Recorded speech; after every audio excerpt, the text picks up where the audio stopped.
Hello everyone and welcome to Language Secrets. We're talking about the hidden connections between languages, those secret links between words that might not sound like each other or even look like each other if you see them written down on a page, for example. So these are tricks that help you learn faster and remember more. And honestly, we just like this stuff. Take the French verb écrire, for example. If you'd never seen that word before, you might need a way of remembering it. It might not occur to you in a month of Sundays to link it to our word scribble, but that is exactly what you could do. The two words come from precisely the same root. They used to be the same thing. So, scribble comes from the Latin word scrivere. It's not that hard to spot the connection there as they both start with the same 5 letters. Even easier to spot the connection if you look at what the Italian word is for to write, scrivere. They just change one letter there. It becomes a little bit more interesting though if you take what the French and the Spanish did, because they moved it slightly further away from the Latin root, but they did stick to it, and there's quite an interesting pattern that forms. Yes, in both Spain and France, they found that when they were confronted with a Latin word that began SC, they found that it just wouldn't trip off the tongue. And what they needed was a sort of a helper syllable to bolt onto the front of the word. And the letter that they put on the front was a letter E. They added this air sound to the front of the word. So the Spanish version of scribere became escribir. So that's their word for to write. So the French took it a step further than the Spanish. They kept that extra reinforcing E sound, that E sound that the Spanish have, but they got rid of the S totally. So if you take the word escribir, the Spanish word for to write, get rid of the S, you end up with something like écrire, which might be the French word, but over time that has become écrire in French, which is the French for to write. We will be making some written notes available, by the way, where you have found this video. These changes that we're talking about are things that went on again and again and again. So take another example, a Latin word connected with school, scola. In Spanish, what they did was they needed that helper E, so they bolted that onto the front of the word, and they ended up with escuela, the modern Spanish word for school. And the French, again, went that one step further. They needed the helper syllable on the front, but they said, well, we don't need the letter S, so they chucked that away. And the word they came up with was école, French for school. Not just the words beginning with SC in the original Latin that need that helper E syllable. It's ST as well. If we look at the Latin for to study, you get studere. In Italian, you get studiare, to study. The Spanish do what the Spanish do. They add the helper E syllable and they've got estudiar, to study, and the French do it as well. Étudier. You can see quite clearly that they've kept the E, got rid of the S there. Or the compound consonant SP, that sp sound. Take, for example, the word for spirit. Now we've got spiritus in Latin, and we've got spirito in Italian. Is that about right, Fergus? Spirito, yeah. Spirito in Italian. That turns up in Spanish with that same helper E on the front, the air sound. So they've got espiritu, espiritu. And in French, this is one case actually where they said, we'll have the S, goodness knows why, their word esprit. So English itself actually doesn't bother with this helper E syllable. We take the Latin words like studere and we're happy to say study. We're happy to go with scribble. We don't have to have that E syllable in front of the word. There are a few exceptions to this though, of course. We do actually have just 1 or 2 words where we do put a helper E on the front, like for example, estate, and yet we also have the word state. We've got no problem with just going straight in with a hard ST. Estate means one thing, state means something slightly different. We do the same thing actually with especially. We're quite happy to say specially.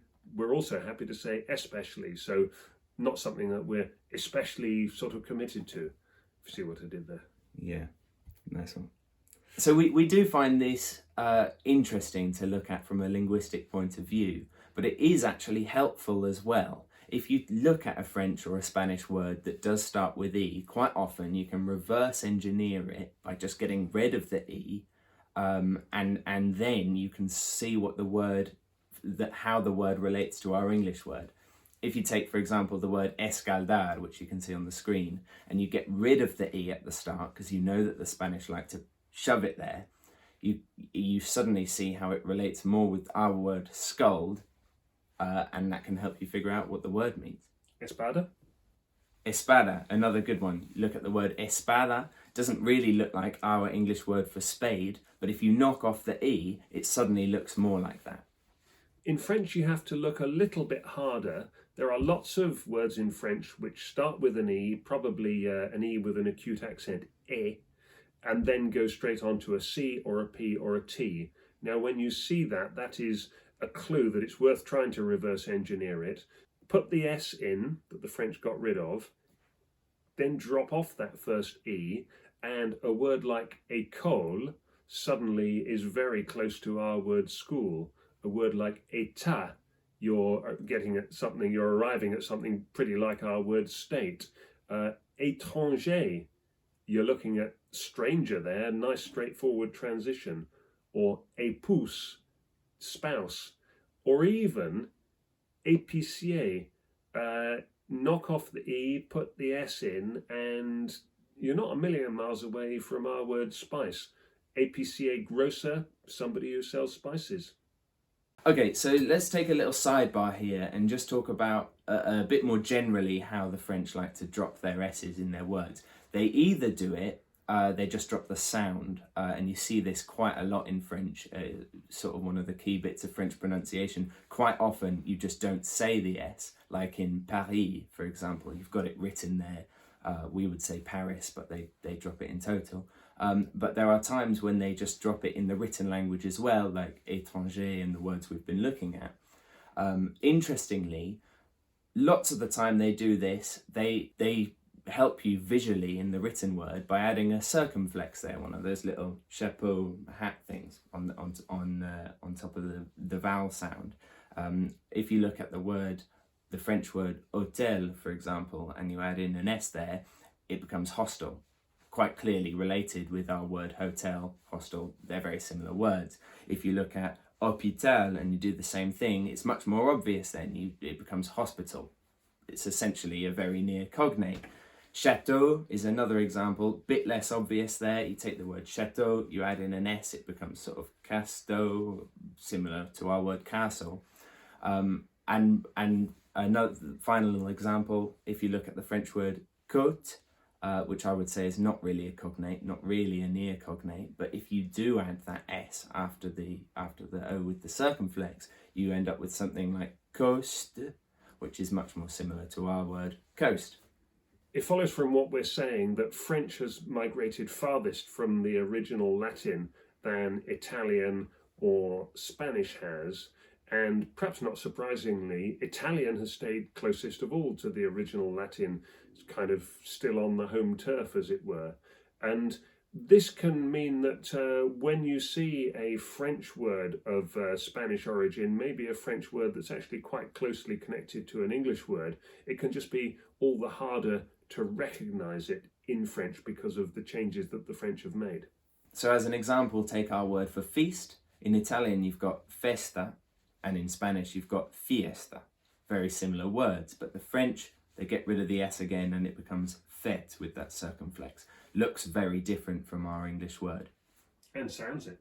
That's true, and sounds it. It sounds more different than it looks even. Fête, you can sort of see it, sort of, if you write it down, but yeah, you're right. It is one of the pleasures of delving into the roots of English that we're in a pretty special position linguistically, because our language, although it's basically Germanic, has got such a strong influence from the French, from William the Conqueror and all that, that we can look at certain of our words and we can trace their roots going south towards the Mediterranean, at the same time as we can look at other words and we can trace them back across the North Sea into Scandinavia or into Germany. It's one of the fortunate things about the English language. We have this rich stock of words and we can kind of go exploring linguistically all over the place, under the Channel, under the Alps, under the Pyrenees. It's a great position to be in.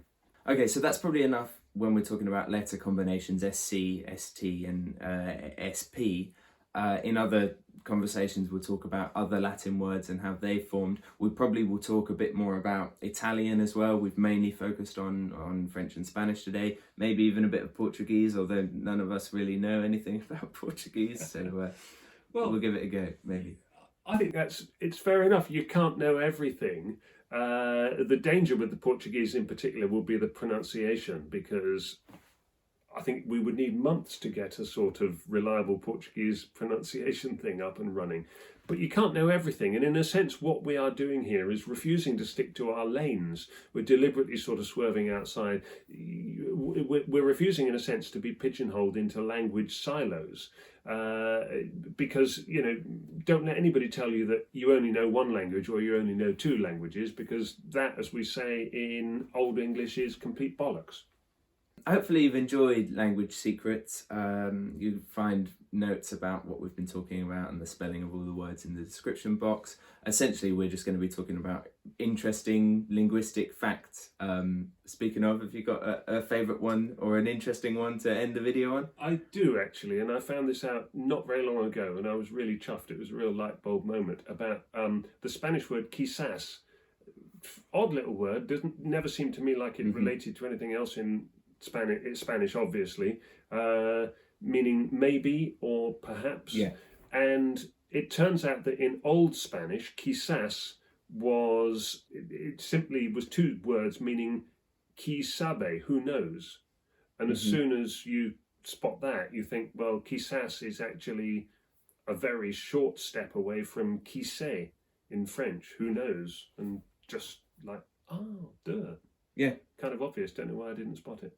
I did know it, actually, but only because you told it to me. I've woken you up to tell you. Yeah, exactly. Yes, well. But I'd never been taught that or come across it. And you think, why don't they teach this sort of stuff? Because, if somebody doing GCSE Spanish, they're going to know a little bit of French. It's quite niche quite niche to be as interested in it as we are. Don't know. I reckon there are people out there. So anyway, if you have liked Language Secrets, please give us a thumbs up.